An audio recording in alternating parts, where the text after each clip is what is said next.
नमस्कार बच्चों, कैसे हैं आप सब? अच्छे हैं? आपका आज की कक्षा में हार्दिक स्वागत है। मैं आपकी अध्यापिका रूपल। जैसे आपने पिछली कक्षा में री की मात्रा के शब्द सीखे थे, उन शब्दों को पढ़ना और उच्चारण करना सीखा था। आज हम उसी से उन शब्दों को मिलाकर आज हम कविता सीखेंगे। हमारी कविता री की मात्रा से जुड़ी हुई है और उसमें नए नए शब्द हम पढ़ेंगे और शुरुआत करते हैं हम अपनी कविता की। तो चलते हैं हमारी कविता की तरफ। री की मात्रा की कविता। वर्षा आई, वर्षा आई। बच्चों, यहाँ पे वर्षा का अर्थ है बारिश। वर्षा यानी बारिश। वर्षा आई, वर्षा आई यानी बारिश आई, बारिश आई। घनी बदरिया छाई। अब बदरिया यानी बादल, बदरिया यानी बादल। घनी बदरिया छाई, घनी यानी काली काली जो काले काले आकाश में बादल छाए, तभी तो बारिश आती है। तब क्या आती है? बारिश आती है। मेंढक टरटराए। मयूर, मयूर यानी मोर, मयूर यानी मोर। नृत्य, नृत्य यानी नाचना। दिखलाए। मेंढक टरटराए, मयूर नृत्य दिखलाए। नृत्य यानी नाचना, मयूर यानी मोर। यानी मेंढक है वो अपनी टरटराने की आवाज़ निकालते हैं। जब बारिश आती है या वर्षा आती है तो मेंढक भी टरटरा कर आवाज़ निकालते हैं। आकाश में घने बादल छा जाते हैं। मयूर यानी मोर नाचने लगता है, नाच दिखाने लगता है। ऋतु की रिमझिम बूंद। ऋतु यानी मौसम, ऋतु यानी मौसम, जैसे सर्दी, गर्मी, बारिश, तो उसे हम क्या कहते हैं? ऋतु। ऋतु की रिमझिम बूंद। बूंद यानी जो बूंदें गिरती ना, इसको क्या कहते हैं? हम बूंद कहते हैं। ऋतु की रिमझिम बूंद।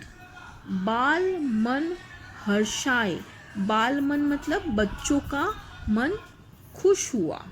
जब ऋतु यानी बारिश की मौसम में रिमझिम बूंदें गिरती है, जैसे बूंदें गिरती हैं, तो बच्चों का मन हर्षाने लगता है, बच्चों का मन खुश हो जाता है।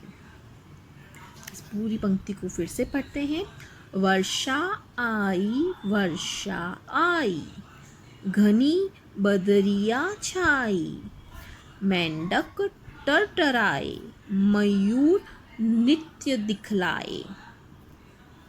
ऋतु की रिमझिम बूंद, बाल मन हर्षाए। कृषक वृक्ष बीज लगाए। कृषक यानी किसान। कृषक वृक्ष बीज लगाए। वृक्ष तल मृग तृण खाए। कृषक वृक्ष बीज लगाए। कृषक यानी किसान, वृक्ष यानी पेड़, बीज लगाए। किसान पेड़ों के बीज लगाता है। वृक्ष तल, पेड़ कहाँ है? तल पर। तल यानी जमीन, तल यानी जमीन। मृग तृण खाए। मृग यानी हिरण, मृग यानी हिरण, यहाँ लिखा है मृग यानी हिरण। तृण खाए, तृण यानी घास। नृप उस पर तीर चलाए। नृप यानी राजा, नृप यानी राजा, उस पर क्या चलाता है? तीर चलाता है। ये जो धनुष है इस पर किस पर चलाता है? मृग पर। मृग यानी हिरण पर चलाता है।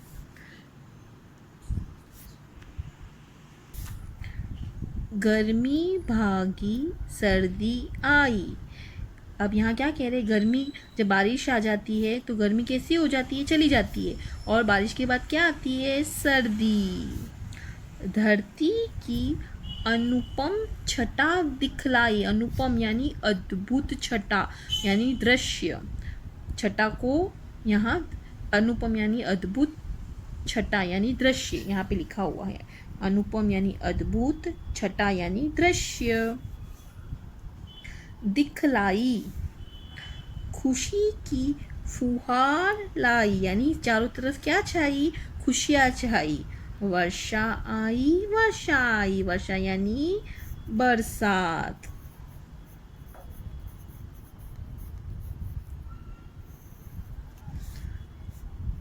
समझ में आया? गर्मी भागी, सर्दी आई, धरती की अनुपम छटा दिखलाई, खुशी की फुहार लाई, वर्षा आई, वर्षा आई। बच्चों, आज हम एक कविता सुनेंगे। कविता सुनने से पहले आओ कुछ चित्र देखें व उनके नाम जानें। मयूर, यह मयूर है। आप इसे मोर के नाम से जानते हैं। कृषक, ये कृषक है। कृषक खेती करता है। वृक्ष, आप इसे पेड़ के नाम से जानते हैं। मृग, इसे हिरण भी कहते हैं। नृप, राजा को नृप भी कहते हैं। तृण, मृग तृण मतलब घास खाता है। आपने कविता में मौजूद शब्दों को जान लिया। आओ अब कविता सुने। वर्षा आई, घनी बदरिया छाई, मेंढक टर्राए, मयूर नृत्य दिखलाए, ऋतु की रिमझिम बूंद बाल मन हर्षाए। कृषक वृक्ष बीज लगाए, वृक्ष तल मृग तृण खाए, नृप उस पर तीर चलाए। गर्मी भागी, सर्दी आई, प्रकृति की अनुपम छटा दिखलाई, खुशी की फहार लाई, वर्षा आई, वर्षा आई।